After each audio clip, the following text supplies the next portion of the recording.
Hey, what is going on everybody, and welcome to Fantasia. For today, we're going to be jumping into another session of Epic 7. Now here we go into another guild war. Now with this guild war, we are actually going up against bad habits. Right, that's right, we're going to be destroying our bad habits today. Alright, but before we do that, we have to check and see our defense, which has been doing absolutely nothing because no one's attacking us. Everyone is too scared, too good. Alright, so what we're going to be doing today is we're actually going to be going for this middle tower first. Now, with this team here, you guys can already see. Seaside Bologna, bring in Rowana, absolutely broken. Yufien's going to one-shot everybody, and it's all going to be good. For the second round here, I'm bringing in Acades, Moonlight Charlotte, and my Falconer Clury. And this is mostly just because I want to one-shot that Apocalypse Ravi as soon as possible, so Charlotte can easily do that, especially with the help of Falconer Clury and her defense break. Now, I've, during this free unequip event, I've actually been going ahead and reworking a lot of my characters, so expect like a video of me going through my entire roster, explaining the gear choices, stat lines, and all those things coming up eventually. But my Moonlight Charlotte hits so much harder now, and she's still relatively the same bulk and the same speed as before, so it's a really, really big upgrade for me. Alright, so we're just going to go ahead and jump into this, and we'll see how we do. Hopefully I didn't forget to put any artifacts on people, so here we go. Alright, so the Bazaar is going to go first, and that is completely fine. I'm going to push people up. Hopefully, ooh, that's actually bad. Seaside Bologna got pushed up, past my Crimson Armin. I did not expect that. Good thing is Charles did not do that much damage, so even if even if Seaside Bologna crits the Yufien, which thankfully did not, then this is going to be pretty good. Okay, so here's what we're going to do. We're going to go ahead and put the invincibility and the, most importantly, the immunity up. The immunity is going to be very important so we don't get defense broken on the Yufien, which would be really bad. Alright, so what we're going to do is we're going to immediately go for the Charles with the S3. It didn't look like he was very bulky, and yep, suspicions confirmed. He wasn't very bulky, so that's good for me. Now, Rowana being unable to be buffed here is not the worst thing ever. She can still be healed, so as you can see, she's completely fine. She got defense broken, but that's okay because Seaside Bologna, again, is not going to be attacking her because that's elemental disadvantage. The reason why I get rid of Charles first is because Seaside Bologna will always attack Crimson Armin now. So that's just how the AI plays, always towards elemental advantage. Alright, so we're going to go ahead and proc the Seaside Bologna's S2 here.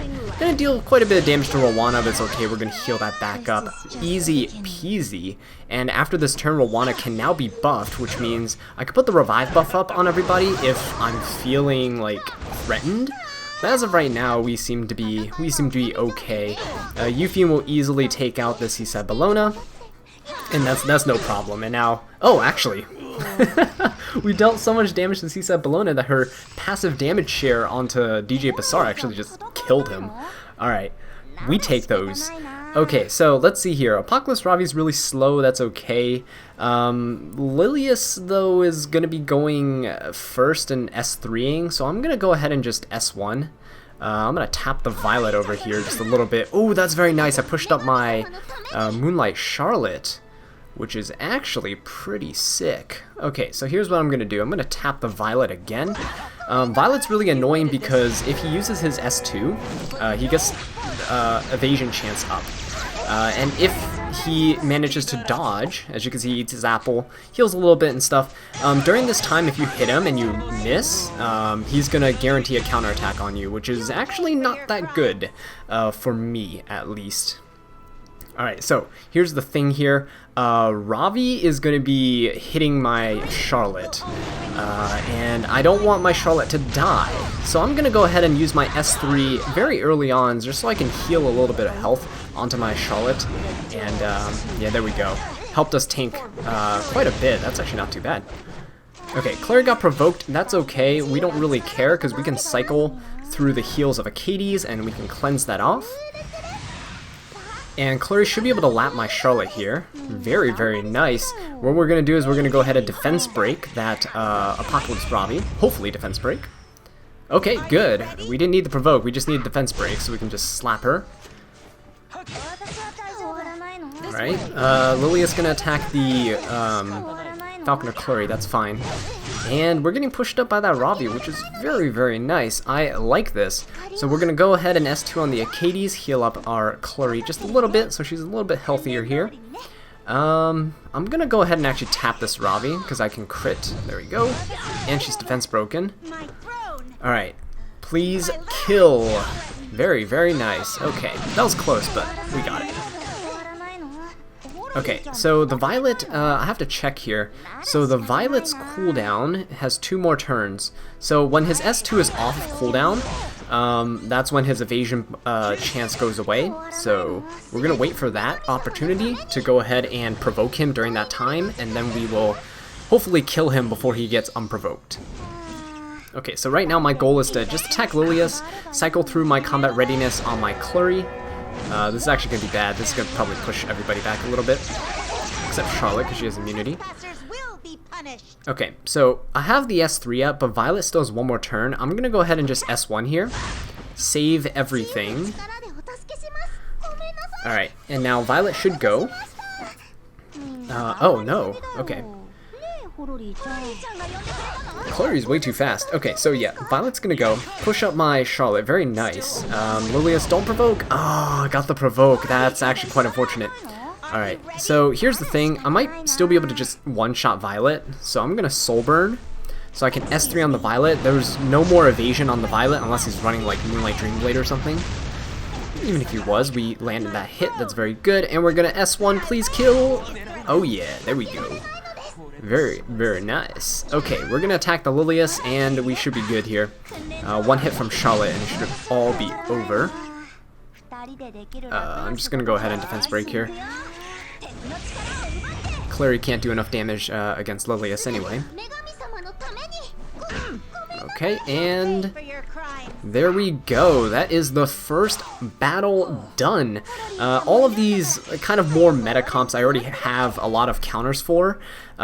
If I run into anything like weird, I'll try to bring in some weird things as well. But yeah, there we go. That was against Atkasha, I think that's how you say it. Oh yeah, so we're going to be back with the second battle in just a bit. Alright guys, welcome back to the second battle of this guild war. We're going to try something a little bit different in this battle here. Now, I could always go with the standard anti-meta comps, but what I'm going to do here is I'm going to test out a couple units. In the first team, I'm going to be testing out Lilius. She's going to be backed up with Crimson Armin and Euphine, which is going to be fantastic. Euphine for taking out Charles ASAP, and then I should be able to sustain through that without any heals, because Montmorency and Fallen Cecilia aren't really too big of a threat. Now for the second team, I'm bringing in Acades, Rowana, and Dark Corvus. Now Dark Corvus hasn't been used ever, and I've had him for almost a year. I just recently built him up, and he doesn't really have many Molagoras in him. I put what I had left into him, so he might not be dealing as much damage as I would like, but it's going to be quite interesting to see how this plays out. I might lose the second one, but we'll see. I'm just really curious to see how he functions in a guild war, and what better time to test than now, right? So we're just going to go ahead and jump right into this and see how this goes. Alright, so for this first battle here, it looks like we are fast, but that Charles has immunity. So what we're going to do is we're just going to go ahead and S1 here, right into him. Euphine proc the dual attack, very nice, almost killed him. Okay, that is actually very good for us. Now, Montmorency is definitely going to heal back the Charles with an S3, and that's completely fine. We'll see what artifact she's on here. The Montmorency doesn't look very tanky either. Okay, healed him back to full health, but now that we know that Charles is fairly squishy, Euphine should be able to one-shot him right here. So we should have no oh, actually, no, I take that back. Okay, here's what we're going to do. We're going to go ahead and S2 here to strip off all of the skill nullifiers that were on the team. I forgot that FCC put the skill nullifiers on. That's going to be quite annoying here. That's okay. We took a bit of damage with Euphine, but we should be fine. What I'm going to do is I'm going to go ahead and smack into this Charles. Good, the Euphine dual attacked again. Very nice. Can we get another dual attack here with Crimson Armin? Nope, no dual attack. But that's okay. Everyone's going to be pretty much going after Crimson Armin. once this Charles is dead. I'm going to save the S3. I'm just going to go ahead and S1 him down. Very nice. So Montmorency is going to be attacking Lilius only, and the Fallen Cecilia will be attacking Crimson Armin only. So Euphene's just going to be sitting back there, all safe and pretty much just doing her thing, right? Okay, so what we're going to do is we're going to keep, let's see if the Montmorency has effect resistance. Yeah, she definitely does. Okay, we're going to go ahead and one-shot the Montmorency, because she's going to be annoying if she keeps cycling heals. Very nice. And now we can just go ahead and bully the Fallen Cecilia down, and Euphine is dual attacking again. Very nice. Lilius, when she triggers her dual attack with her S1, it picks a random ally, so it doesn't always have to be the highest damage dealer. But it just so happened that Euphine just really wanted to get into the action. Alright, so there we go. Fairly easy game there. Didn't even need a healer. Now, speaking of healers, we have 2 healers stacked with Dark Corvus, because Dark Corvus can pretty much solo everybody. That's right, you heard it right. Pretty much just solo everybody. So what I'm going to do is I'm going to put up the S2 on the Acades here. Lilius is going to go in S3, C-Set Bellona is going to S3. I'm not really too worried about Dark Corvus getting like debuffs on him or anything, because his effect resistance is super high. In fact, this entire team has bonkers effect resistance, except Acades apparently.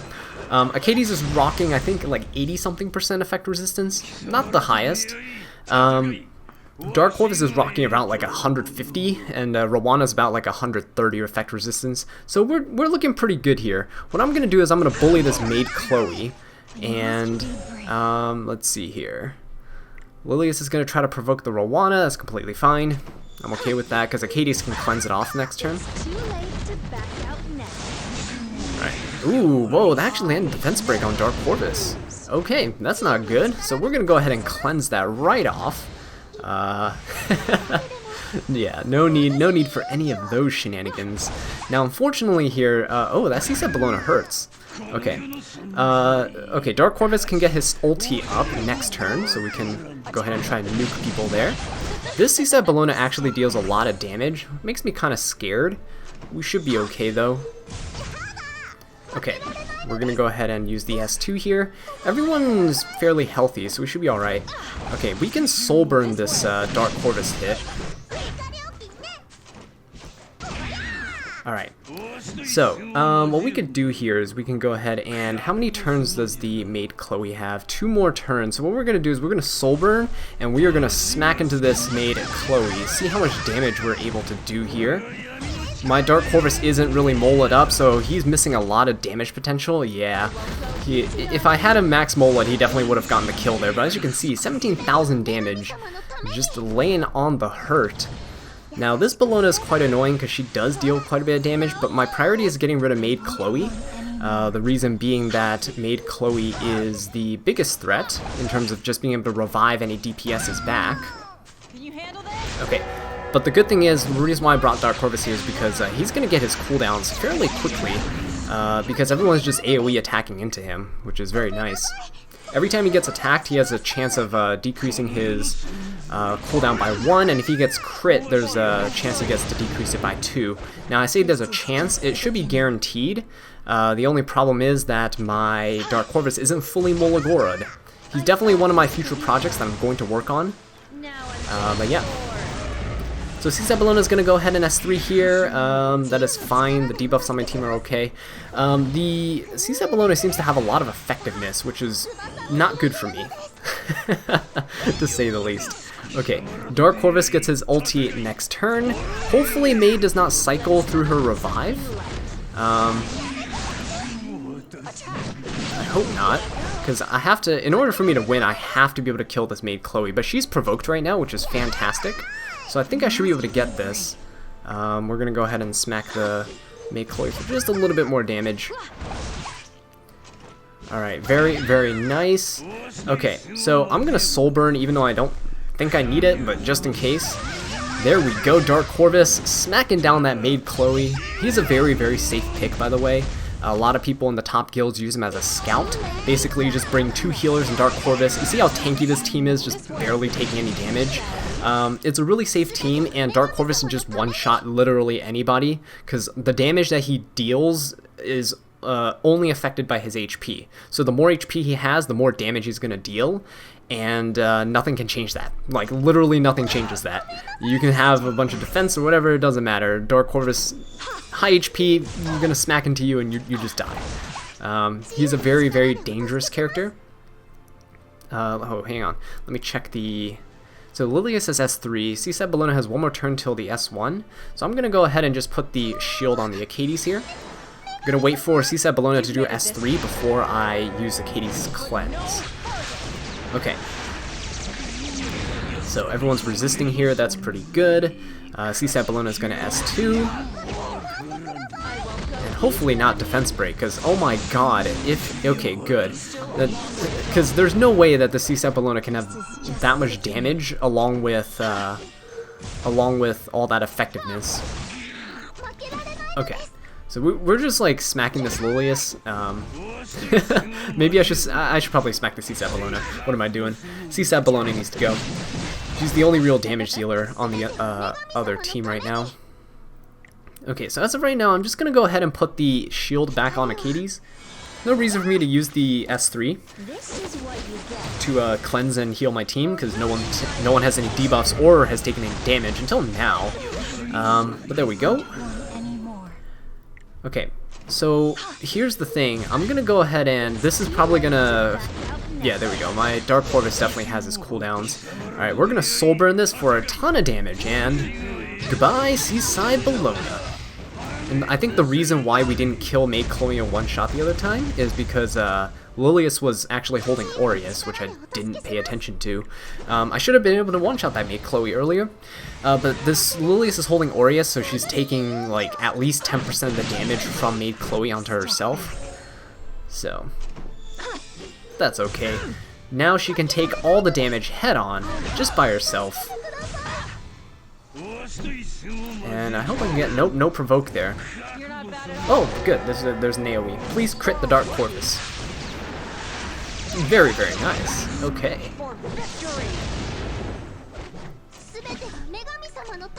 Alright, so as you can see, Lilius is quite annoying because she cycles through her skills pretty fast, and her provoke gives her a pretty fat shield, as you can see. Now, hopefully, we'll be able to... Hopefully Dark Corvus will be able to provoke her. Again, I don't have Molagoras in Dark Corvus's S1, so his provoke chances are 50-50, and, of course, Lilius is going to resist, so that's unfortunate. We're just going to keep smacking her down, though, hopefully to the point where her barrier isn't up when Dark Corvus gets his cooldowns. So Dark Corvus has 2 more turns. After this is 1 more. Alright. 1 more turn or 1 more hit. So if this Lilius, since she's provoked, she'll attack the Dark Corvus. Hopefully this resets his cooldowns. Very nice. It did. But unfortunately, I think Lilius is going to get a provoke and a shield here. Oh, nice. The shield was resisted. Here's what I'm going to do. I'm going to smack her down just a little bit, soften her up a little, because I don't really have that much confidence in Dark Corvus's S3 as of right now. And because Lilius is always attacking Rowana, it's kind of difficult for Dark Corvus to cycle through his cooldowns because Lilius isn't attacking him. Alright, let's see the cooldowns here. Lilius has her S3 up. Okay, so she's gonna S3 here. That's completely fine.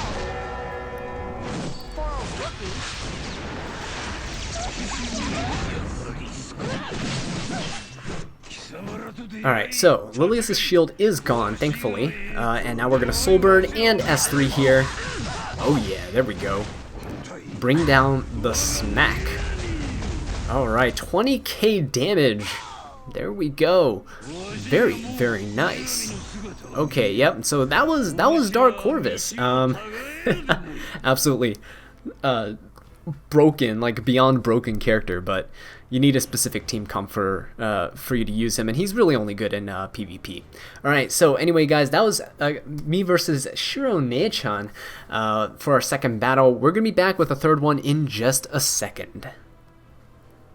Alright guys, welcome back to the third and final battle of this Guild War. We're against Pepe Pizza.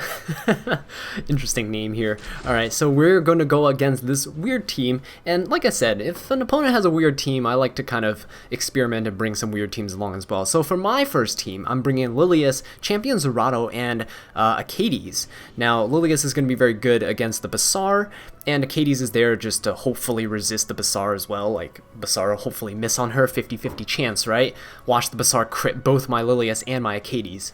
Now, Moonlight Zerato is here, Champion Zerato is here, because anytime he gets a debuff and he's attacked, he just counterattacks and then he transfers the debuff to the opponent. So I can basically transfer the debuffs from Basar back onto the opponent, and Moonlight Araminta here is interesting because she has a like a sleep or a stun or something, like a crowd control, and she has burn. So basically when she attacks, Champion Zerato can't be slept or stunned or anything like that, so it's not gonna affect him at all. Hopefully Lilius is going to like resist the Basar, and then she'll have her immunity up so that she can cleanse the team, and then we'll go from there. And Acades is there for a little bit of sustain. For the second team, we have Charles, Yufine, and Rowana bringing in all three Earth heroes against Champion Zerato, CSAT Bellona, and the Crow. So the only big issue here is to make sure I kill the Crow. Otherwise, it's not too big of an issue. Bringing in Charles because I just changed his build recently through the free unequip event, and he is bulky. So we're going to test him out in Guild War and see how he does as kind of a support unit rather than what I used to have him as, which was a full-on like DPS hybrid. So it's going to be interesting. Alright, so this Basar hit the Lilius. Okay. Fantastic. Alright, fantastic. That's exactly what's supposed to happen. Fantastic. Alright, cool. We countered the Basar, and we put the unable to be debuffed buff on his team. That's cool. Transferring the burns as well. Very nice. The rest of my team is stunned. Very not nice. Okay, so this is looking a little dicey. We're not going to take too much damage overall, but it's just a little dicey here. I hope Champion Zerato gets the attack down. Thank you. Just die, Basar. Okay, see. Champion Zerato just got his turn, and he's already killed one person. Make it two with this, actually, with this S3 here. Should be able to kill the Moonlight Araminta. So, yeah, Champion Zerato, pretty good character. We're going to go ahead and cleanse with the Acades. Now, this would have been so much, like, even better if my Lilius did not get hit by the Basar. But of course, enemy Basars will always just, why wouldn't they? Why wouldn't they miss your Lilius? 50-50 chance against the elemental disadvantage. Why would you not miss, right? Okay, so hopefully Champion Zerato dual attacks here. Nope, it's going to be Acades. That's okay. Attack down actually helps a lot. That Charles is pretty much crippled here, and we should be able to finish him off with a single hit. Very, very good. Wow, Champion Zerato, really? I didn't expect him to perform like that, but okay. Yeah, I love bringing him into Araminta team comps or Dizzy team comps. Those are really interesting. Okay, so CSAT Bellona missed all three of my units. Very, very good. So here's the thing. I am going to... It doesn't look like Krau's running Aureus. I'm gonna S1 into the... Actually, I'll save the S3. I'm gonna S1 into the Champion Zerato. Oh, I missed the crit. Oh no, that's a defense. Oh no, that's a defense break. And oh my god, they're hitting me. That is not good. Okay. We're gonna put up Rowana's, we're putting up Rowana's revive buff just in case they accidentally kill my Yufine. So I don't want that to happen. Alright, here's what I'm gonna do with Charles. He's gonna put up the attack buff and the defense buff here. Gonna be very, very nice. Because he is so slow, as you can see. Much slower than what I usually have him at. And he's just gonna kind of sit there and just be good. And just counterattack everything. So there we go. Charles still dealing a ton of damage. I still have him built quite strong. Oh, Yufine. Okay, good. The counterattack is counterattack's fine. Oh, whoa! That actually killed my Yufine. What? Okay, that's a little much there, don't you think? We're gonna put the barrier and the heal on the Yufine. Elbrus. Oh my god, this Charles is going ham. I can't believe this. I can't believe this. That Charles went ham. That crowd did a lot of damage to Yufine. with that S2. That's very interesting. Alright, we're gonna go ahead and just S3 here. Even if I don't kill him, which I probably won't, he's pretty bulky. Oh, we didn't get the stun, he resisted. Alright, we're gonna go ahead and S2 here. Hopefully this kills. It might not. Oh, it did not. Okay, well, rest in peace, Yuffie. It was nice knowing you. Gonna get one shot by Krau's S3. But it's alright, this is the last Guild War fight here. We should be okay with dealing with this Krau. He's attacking the Charles. Okay. The thing is, my Charles is now on a counter set. So as you can see, he's dealing quite a bit of damage. He's putting in work. And his attack buff has lasted quite a while because he's so slow. Alright, it finally faded. Alright. So, this Krau's going to continue attacking Charles. Charles is going to not counterattack, because why would you do that? Alright, there we go. We're going to follow up with the S2, and that should do it. Very, very nice. That was a very tanky Krau. I did not expect that. He also hit very hard. I don't know how he killed my Yuffie with that shield bash. Anyway, guys, thank you all so much for watching this video. I really do appreciate it. If you enjoyed it, please leave a like, subscribe for more Epic 7 content, and leave a comment down below letting me know what I can do to improve. And until next time, take care.